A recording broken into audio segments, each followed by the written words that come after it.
berkumpul bersama dengan duha pun mungkin umumnya ada beberapa orang yang berhalangan.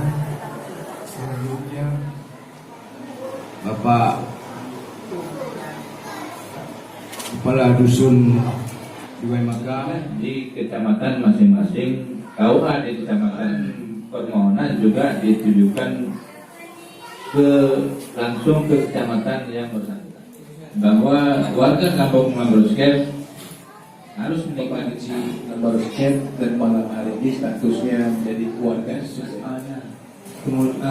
Kemudian untuk pas hari itu kumpul-kumpul seperti ini, karena yang mungkin tuapat fungsinya mungkin. Tapi Bapak bisa mengatakan kalau pemerintah kecil programnya hanya seperti pada malam kesempatan ini kita sangat berbahagia dapat berkumpul dengan dari keluarga Lorong Makmur khususnya